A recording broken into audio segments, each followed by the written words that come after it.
नमस्कार दोस्तों, पाए लाख प्रणाम और स्वागत है आप सभी का आरोग्य धाम के सोशल मीडिया हैंडल्स पे।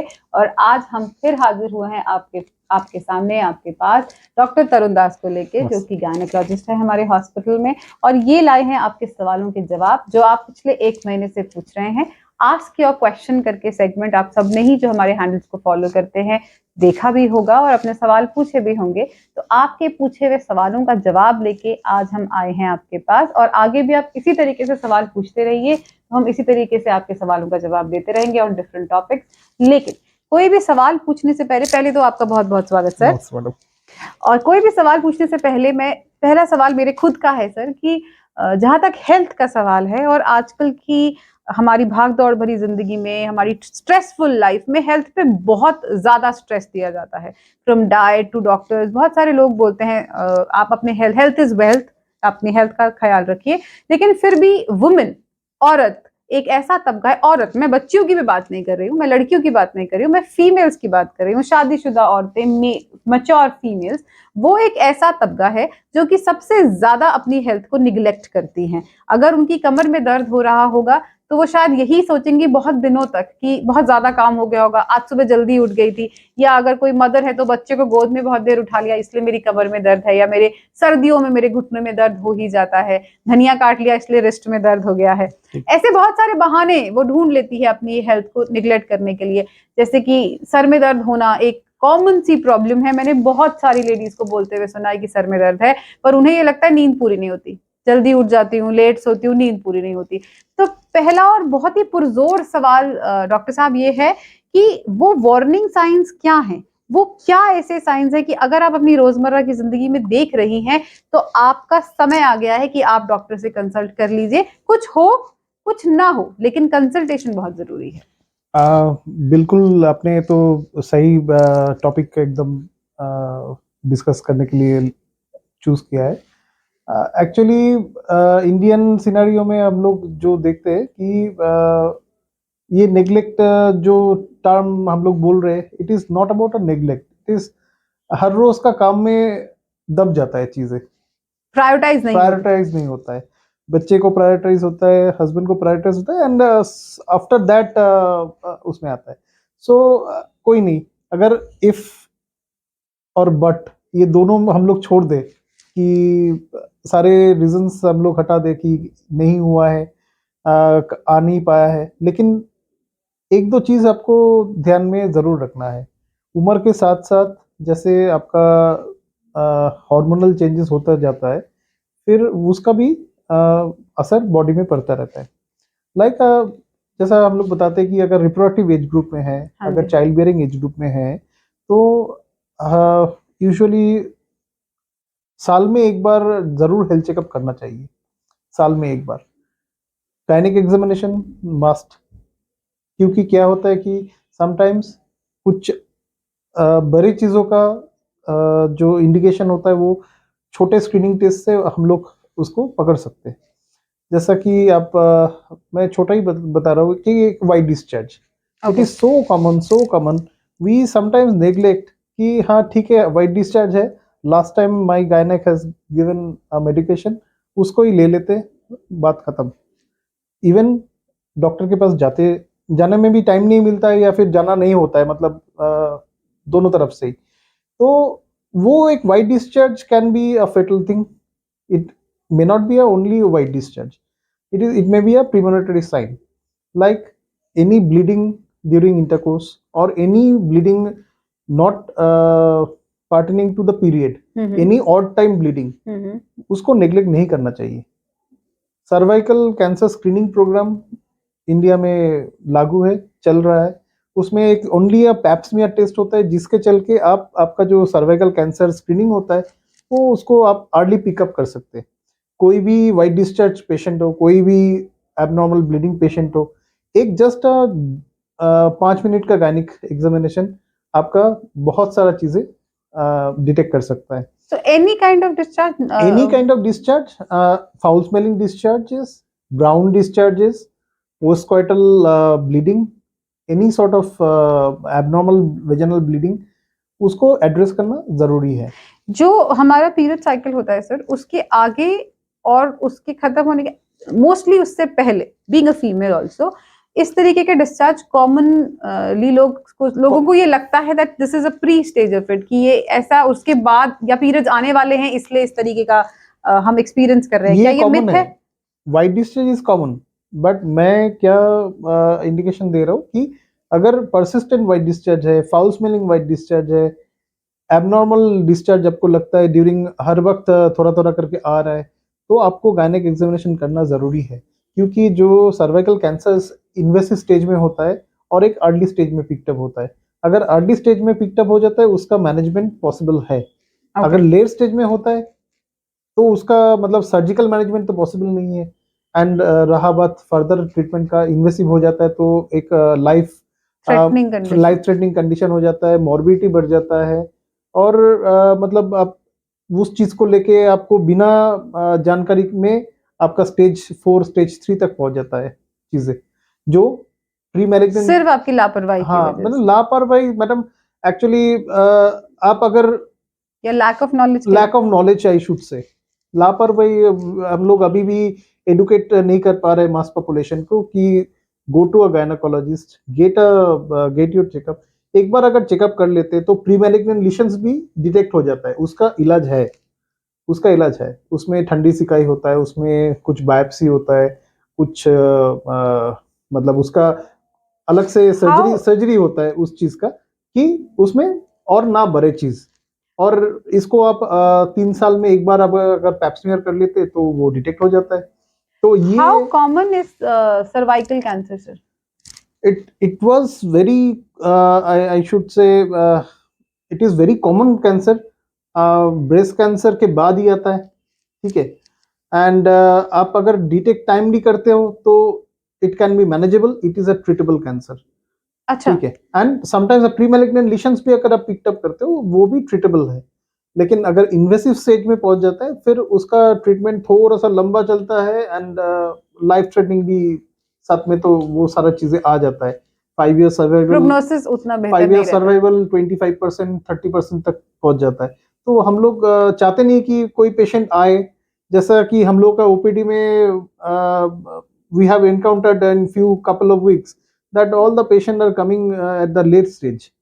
तो उनका हिस्ट्री लेके पता चला है कि 6 महीना 7 महीने से उनको परेशानी था, मे बी यार 2 साल से उनको परेशानी था, दे है मतलब लैक ऑफ एक्सपर्ट नॉलेज हो, जो भी हो, पहुंच नहीं पाए डॉक्टर के पास, बाहर में रहते, डॉक्टर फैसिलिटी उधर से देहरादून तक आ नहीं पाया है 2 साल में, एक बार भी हुआ नहीं है, उनका मिस हो गया है।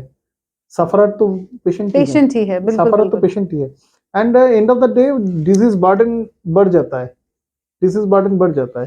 तो उसको कम करने के लिए just only simple pap smear test can save हाँ, मैं समवन। यही पूछ रही थी कि is pap smear a diagnostic test, या it helps in detecting? Definitely it's a diagnostic test, every 3 साल में एक बार करके करना है till 65 years, till last 3 reports are negative. If last 3 reports are negative you can discontinue, 65 years में stop कर सकते हो उसको। उसके बाद कैंसर के चांसेस कम हो जाते हैं सर? हाँ थोड़ा बहुत कम हो जाता है, अगर आप कंटिन्यूस फॉलोअप में रहते हो तब तो 65 ईयर्स तक हम लोग मानते हैं। अच्छा, जैसे कि आपने बोला अभी कि ब्रेस्ट कैंसर के बाद सबसे कॉमन कैंसर ये होता है, सो ब्रेस्ट कैंसर का भी कोई ऐसे अर्ली साइंस होते हैं which the female can catch? Breast cancer, madam, see the normal examination of the breast is must, self examination of the breast। There are 4 5 symptoms, एक है retracted nipple, cracked nipple, discharge पर मतलब abnormal discharges like a bleeding per nipple, bleeding through nipple, and any lump or any retraction of the nipple, or any sort of skin changes over the breast, और any deviation of the normal anatomy of the breast. अगर एक side में परेशानी है उसको भी आपको note करना है, अगर बायलैटरल परेशानी है उसको भी नोट करना है। एंड अगर कोई भी परेशानी कुछ भी लगता है आफ्टर सेल्फ एग्जामिनेशन, फिर आपको नियर बाई जो सर्जन है उनसे मिलना चाहिए, गायनेकोलॉजिस्ट से बात करना चाहिए, एंड उसका फर्दर टेस्ट वगैरह होता है, अल्ट्रासाउंड ब्रेस्ट होता है, मैमोग्राफी होता है। These are the screening test to know कि whether any problem is there or not। और उसके बाद further test surgeon see mostly deal करते हैं, बट हाँ, definitely as a gynaecologist we should educate our patient about the self breast examination, and जो signs मैंने बताया कि retracted nipple, crack nipple, bleeding per nipple, bleeding coming from nipple, any skin changes over the breast areas, any anatomical changes, any shape changes in the breast, on the एक side में हो या दोनों side में हो, वो important होता है और उसको ध्यान से एक बार देखना चाहिए। सर ये जो सारे सिम्टम्स आपने बताए ये लैक्टेटिंग मदर में बड़ी कॉमन है, मतलब कॉमन इन द सेंस कि if a mother is lactating, और ज्यादातर आजकल इंडियन जो फर्स्ट टाइम मदर होती है, इनफैक्ट सेकंड टाइम में भी लैचिंग वो बहुत प्रॉपर्ली नहीं करवा पाते हैं। I think 90% females at some point of time they suffer crack nipples and bleeding nipples. तो क्या ये भी आगे कुछ कॉज होता है?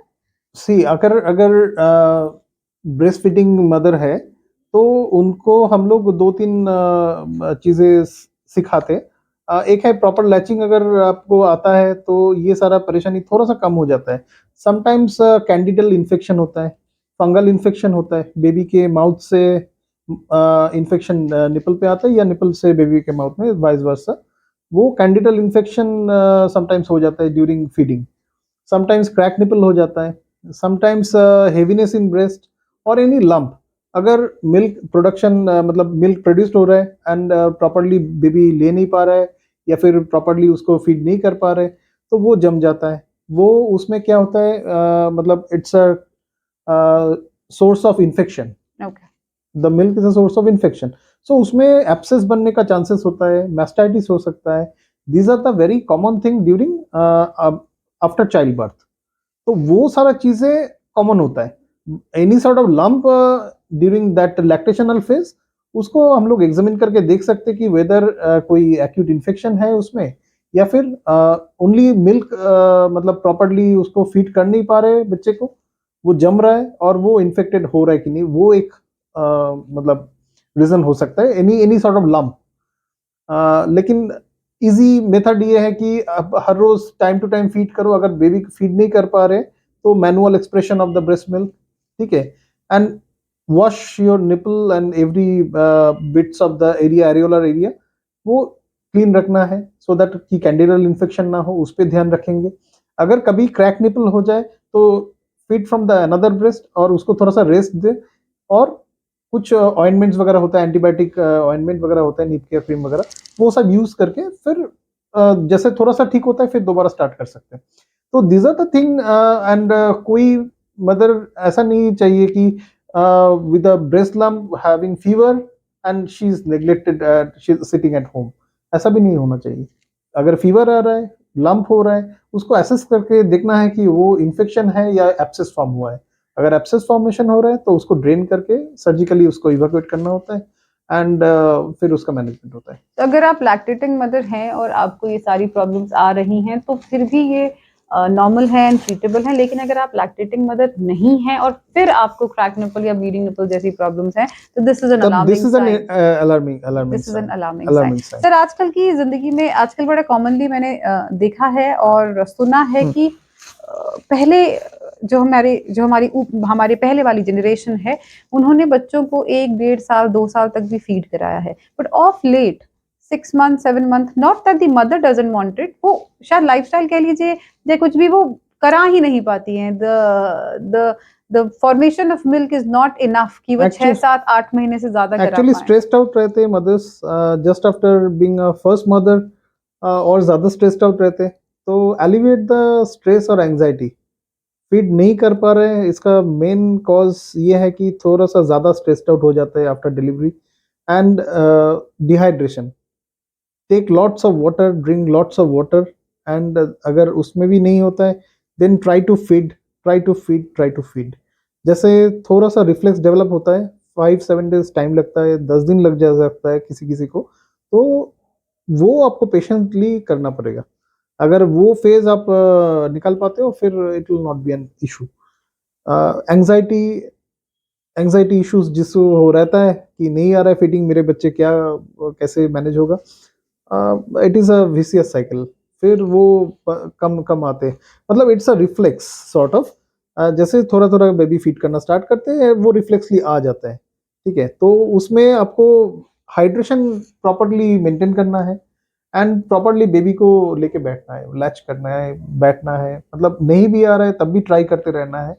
एंड उससे भी अगर नहीं होता है then consult your gynaecologist, she और he will give you a good galactagogue, मतलब जो मिल्क प्रोडक्शन बढ़ाने का दवा वगैरह होता है वो, उससे भी थोड़ा फायदा मिल सकता है इस चीज का। तो मेरा सवाल ये भी है सर कि अगर ये सिचुएशन आती है कि आप ब्रेस्ट फीड नहीं करा पाते हैं, आजकल बहुत सारी मदर्स ऐसी भी हैं जो गर्ल्स वो 2-3 महीने के बाद भी उनको अच्छा, और ऐसा भी जैसे आपने कहा लगता है कि बच्चा भूखा है तो उसको टॉप फीड करा दो, एटलीस्ट उसका पेट तो भरेगा अगर आपका दूध नहीं वो पी पा रहा है। अब उसमें होता क्या है कि वो टॉप फीड की आदत हो जाती है, वो गटगट गटगट उसको मिल जाता है and he is more, he wants to feed it easily, वो Easy, मेहनत नहीं करना चाहता है वो और फिर ऑल द मोर आप फीड नहीं वो करा पाते हैं। विशियस साइकिल हो जाता है। आप बट एक बार कोशिश करना छोड़ देंगे, फिर दोबारा उसको रिज्यूम करना it will be very difficult, difficult, very but difficult. then does this affect her breast health in further long life? रन सी मैम, अगर जैसा 6 मंथ्स एक्सक्लूसिव ब्रेस्ट फीडिंग कोई करते हैं तो हाँ definitely there are so many good benefits of lactation, and उसमें चांसेस ऑफ ब्रेस्ट कैंसर थोड़ा बहुत कम होता है।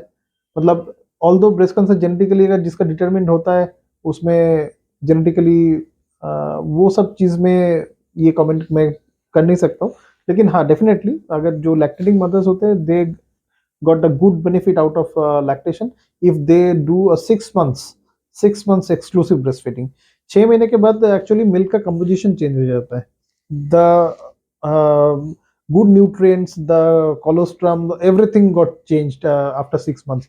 सो वो बेबी को ज्यादा मतलब Beneficial. न्यूट्रिशियस बेनिफिशियल बेनिफिट नहीं कर सकते उस चीज से, रादर उनको मतलब जो नॉर्मल फूड फूड वगैरह स्टार्ट करते हैं। अन्नप्राशन हाँ एक्चुअली 6 हाँ, महीने में कर ही एक्चुअली देते हैं। जो तो सर ने हमें अभी बताया कि ब्रेस्ट फीडिंग जो है वो हमेशा ही बेनिफिशियल रहती है और अगर आप 6 मंथ्स के पीरियड में अपने बच्चे को ब्रेस्ट फीड करा पाते हैं तो बच्चे और मदर दोनों के लिए ही it's really really healthy and it is beneficial. ये बहुत ही लाभगार रहता है बच्चे के लिए भी और माँ के लिए भी इन दी लॉन्ग रन। अब आते हैं हम उन सवालों पे जो आप लोगों ने पूछे हैं, वो सवाल जो आपकी तरफ से हमें भेजे गए हैं। उन सवालों को लेते हुए हम सर से पहला सवाल यही पूछना चाहते हैं। जो फर्स्ट सवाल आया है कि अगर प्रेगनेंसी में डेंगू हो जाए और डेंगू डायग्नोस हो जाए, इसके साथ हम दूसरा सवाल भी ले लेते हैं, प्रेगनेंसी में डेंगू या टाइफाइड जैसी कोई भी बीमारी हो जाती है तो हमें क्या करना चाहिए? एक्चुअली दोनों अलग अलग स्पेक्ट्रम है।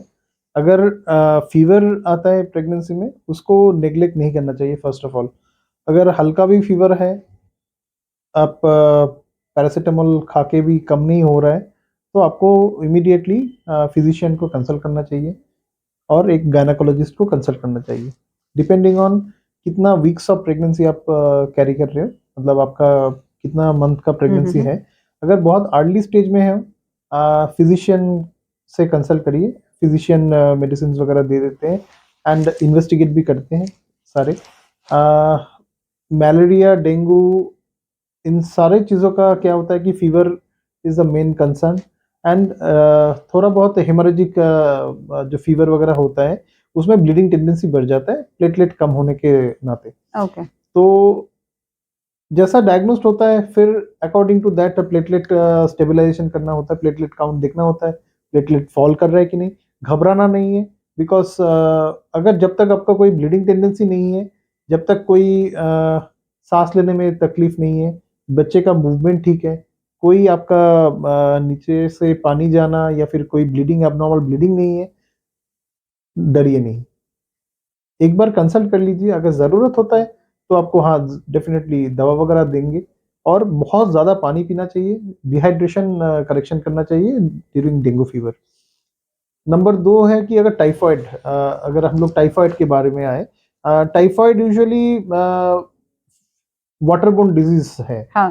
है ना। तो इसमें क्या होता है कि हाई ग्रेड ऑफ फीवर हो जाता है, बहुत हाई ग्रेड फीवर, दवा खाने से भी, पैरासीटामोल खाने से भी वो फीवर कम नहीं हो रहा है, 104 105 तक फीवर जा सकता है, हाइपरपायरेक्सिया हो जाता है।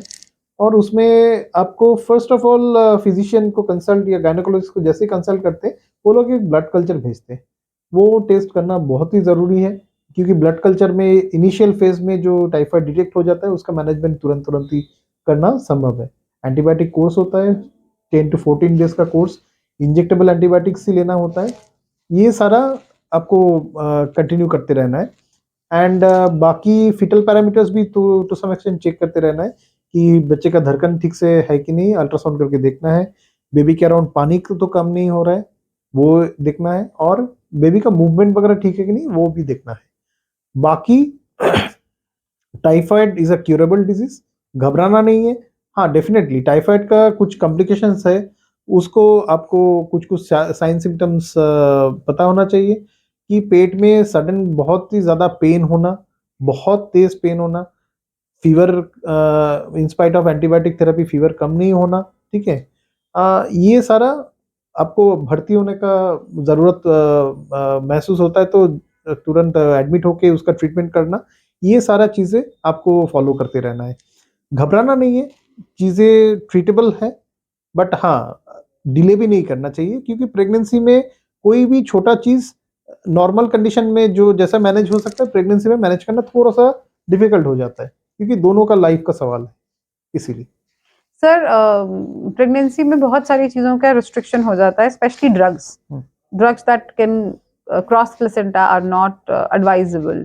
तो अगर कोई किसी को पेन है, जैसे कि आप ही ने बात करी, टूथ एक, मेरे खुद का भी एक एक्सपीरियंस है, दांत का दर्द जो होता है वो असहनीय पेन होता है। इट्स अ वेरी बहुत तेज दर्द होता है, और उसका जो पेन किलर भी होगा that is also very strong, because आम छोटा पेन पैरासिटामोल से डेफिनेटली वो कंट्रोल नहीं होता, 100% कंट्रोल नहीं होता, it is more than that.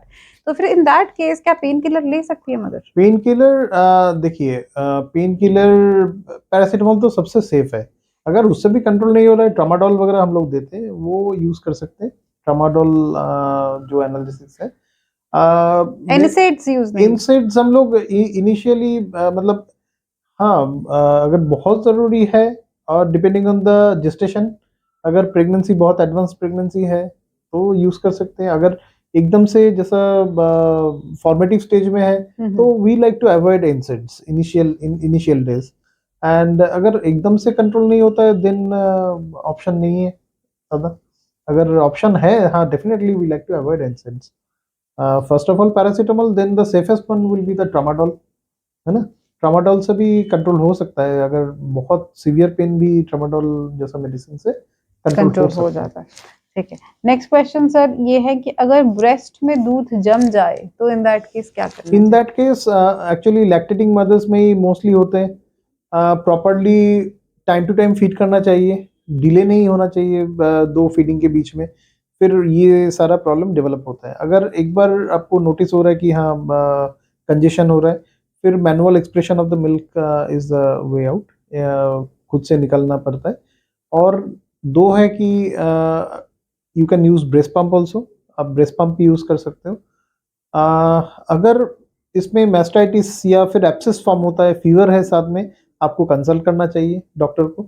एक बार एग्जामिन करके देखना है कि उसमें कोई पास वगैरह फॉर्मेशन हो रहा है कि नहीं। अगर पास फॉर्मेशन हो रहा है तो उसको ड्रेन करना है, मतलब उसको निकालना, मवाद अगर जम जाता है तो उसको निकालना ज़रूरी है। और बाकी पेन किलर इसमें भी आते हैं। पेन किलर दे सकते हैं, थोड़ा एंटीबायोटिक भी खाना पड़ सकता है अगर एक्यूट इन्फेक्शन हो जाए तो। ब्लड एंटीबायोटिक्स खा सकते हैं? एंटीबायोटिक्स, सेफ एंटीबायोटिक जो लैक्टेटिंग मदर्स है उसमें जो सेफ एंटीबायोटिक्स है वो ही दे सकते हैं, depend on the severity of the severity of the while feeding the child, if there is extreme pain and bleeding, the blood also goes inside the mouth.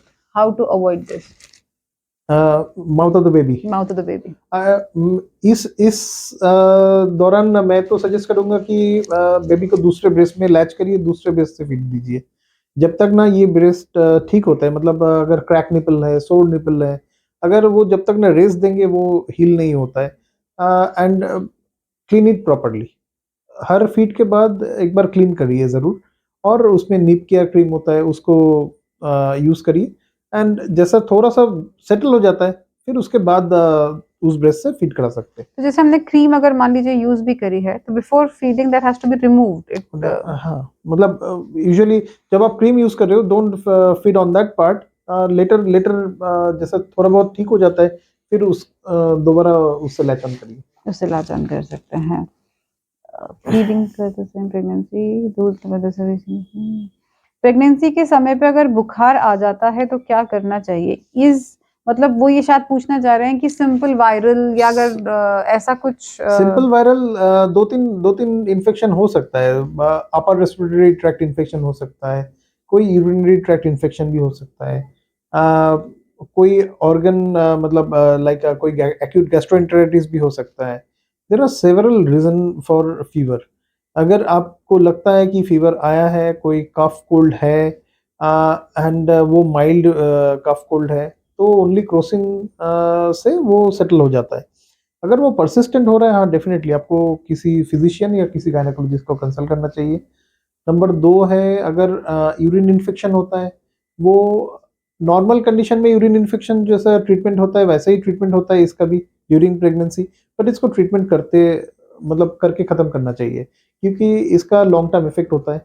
Sometimes देखा गया है कि जो प्रीटर्म डिलीवरीज होते हैं लाइक प्रीमेच्योर डिलीवरीज, अगर mother को बहुत long term urine tract infection रह गया है, वो प्रीटर्म डिलीवरी का एक कारण माना जाता है कि अगर बहुत लॉन्ग टर्म इन्फेक्शन रह गया है, वो ट्रीट नहीं हुआ है ढंग से प्रॉपर्ली, तो उसमें हो सकता है कि प्रीटर्म डिलीवरी तक हो जाए।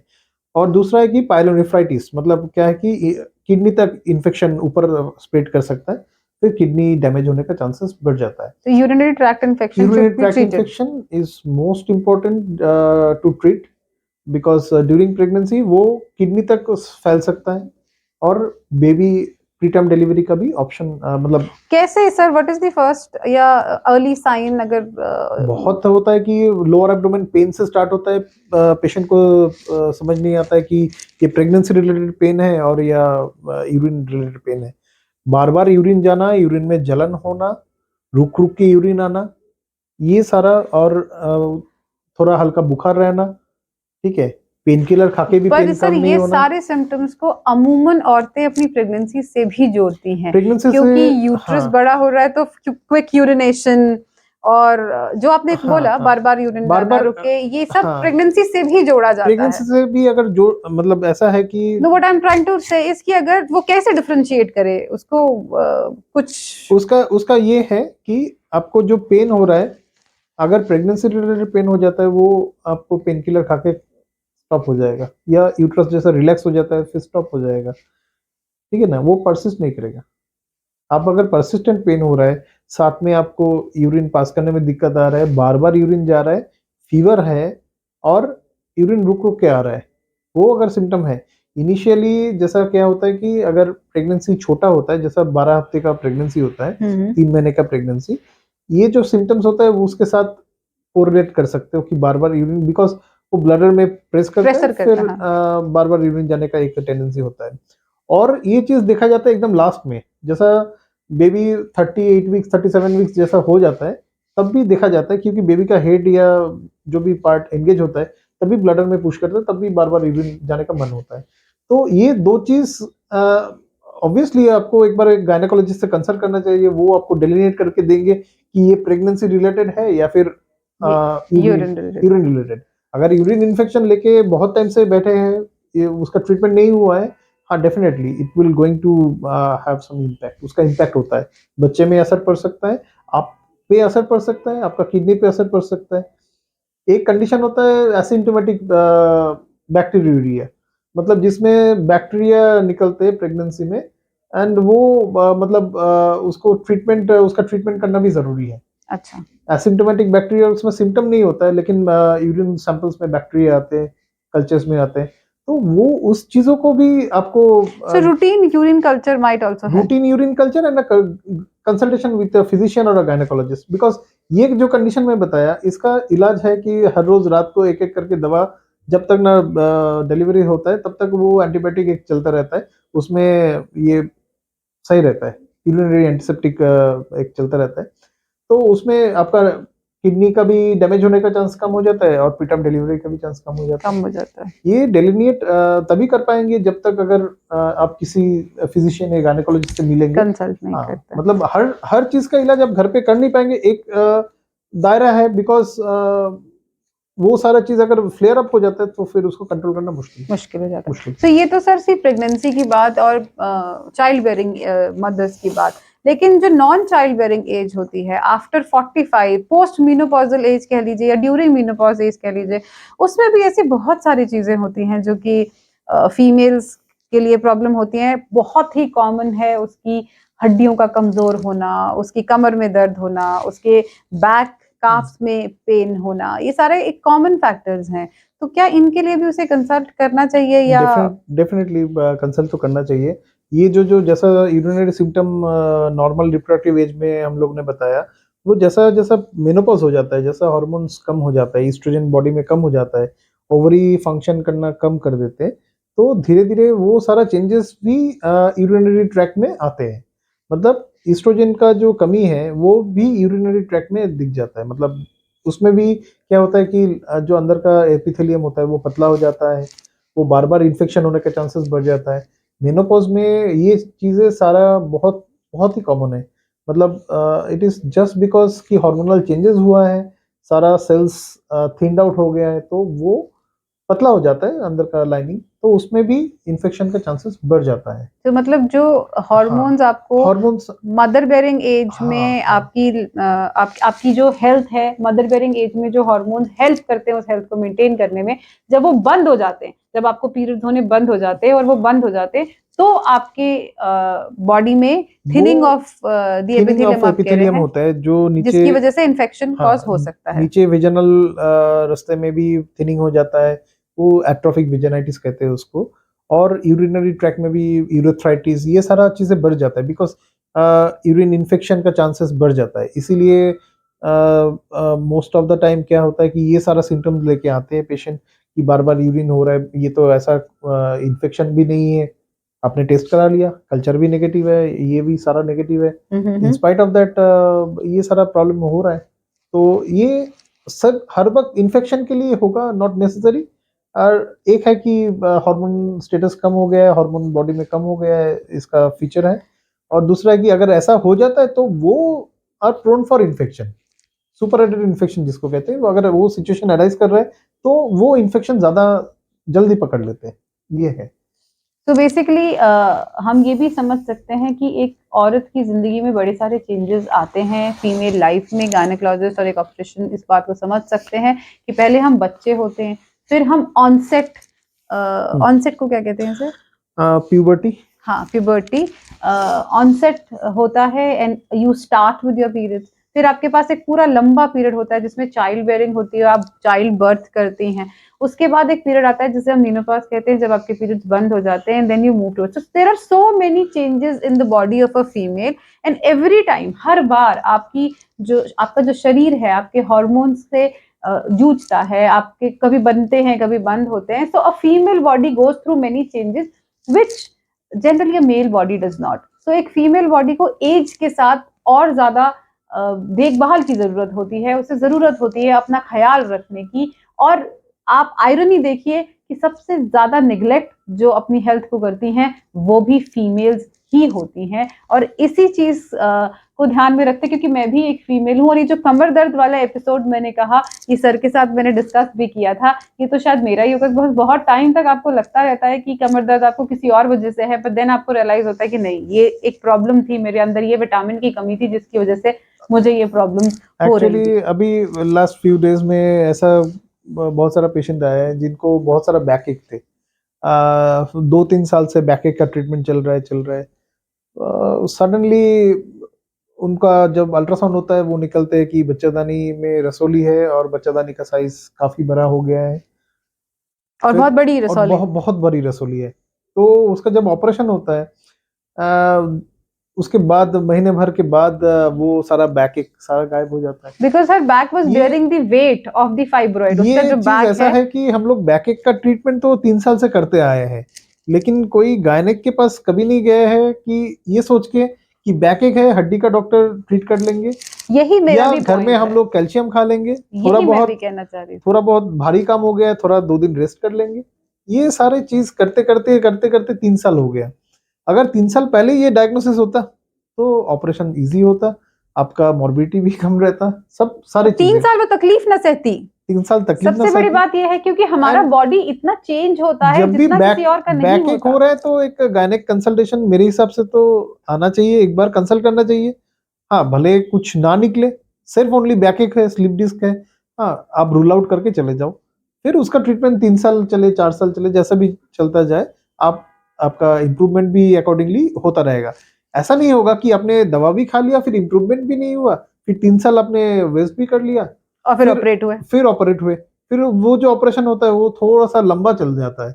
मतलब एक छोटा सा बच्चादानी जो 7 सेंटीमीटर का होता है, वो अगर बड़ा होके 30 सेंटीमीटर, 35, 45 सेंटीमीटर हो जाता है, तो उसमें ऑपरेशन थोड़ा सा हाँ लंबा चलता है, तो उसे डिफिकल्ट हो जाता है और डिफिकल्ट। हाँ, लाइफ पेशेंट थ्रेटनिंग की तरफ को भी लाइफ थ्रेटनिंग तो मैं नहीं बोलूंगा, बट ये होता है कि आप एक चीज को देखिए, ये चीज अगर आप 3 साल पहले डायग्नोज हो जाता है, 3 साल पहले आप ऑपरेट कराते, तो operation would have been much more easier, easier. Much more easier. तो इसी बात को जो सर ने कही, ये मैंने भी बहुत कॉमनली देखी है और हम सब ने ही देखी है, तो हम लेकर आए हैं आपके लिए। आप प्लीज इस चीज को लाभ उठाइए और आइए जरूर one Thursday, one day of health, Arogyadham hospital, Arogyadham welfare society celebrating women's health for 3 months.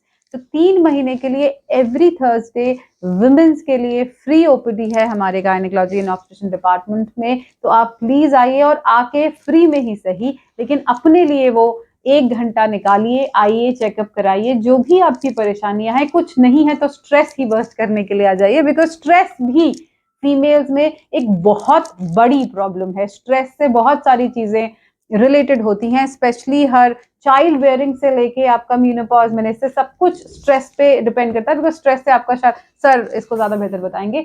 लेकिन आप आइए one day Thursday for your health, for your self, आप जरूर आइए।